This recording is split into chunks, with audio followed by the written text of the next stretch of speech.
Para sa mga certified K-pop lovers, especially sa mga ARMY ng grupong BTS, sigurado akong perfect ang place na ito para sa pinaplano niyong Christmas party dahil mafe-feel nyo talaga na parang kasama nyo ang inyong paboritong K-pop idols. At si Waynona Collings na nga muna ang bahala para i-taste test kung approved din ang kanilang mga inihahain na inumin. Oh my gosh! Kaming mag-asawa kasi, nung tinayo namin to actually hindi pa BTS talaga ang itatayo niya dito. Simple coffee shop lang and then car wash. Nakita niya yung mga collections ko. Sabi ko, parang mas masaya kung lagyan natin ng theme yung cafe. Doon nagsimula yun. Siyempre, we have to try their BT21 inspired drinks. For each of your bias, you have a drink. And guys, look who I'm with! Taeyong. Like, siya po yung kadate ko. So now we are gonna start with Koya. Koya is Namjoon's BT21 character. So, this is Koya Blue Raspberry, by the way. So let's try it. It's not too sweet, and there's like a soda flavor. I love this.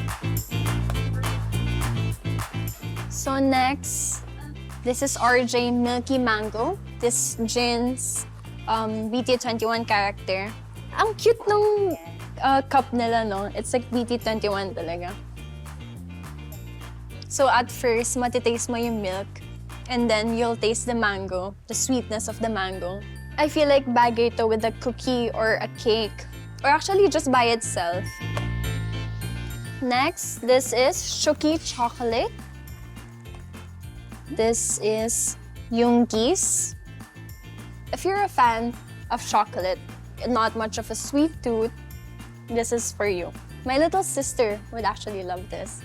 So I think I might get her one. Next up, this is Mang grapes. I love grapes in a drink. This is J-Hope's character. Parang ito ata yung favorite ko so far. Kasi I super love grapes. And I love how the drinks, it's not too sweet to the point na magsasawa ka. So I think I can drink this in one go, fast. So I super love this. This is Chimmy lychee, you guys.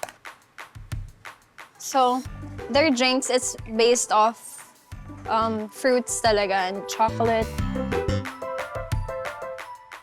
Sarap! Parang nasasarapan ako sa lahat. Hindi ako makapili. So next up is my bias, Tata watermelon. So let's give it a try. Parang ito ata yung favorite ko. I mean, di dahil sa bias ako. Pero I love the watermelon taste.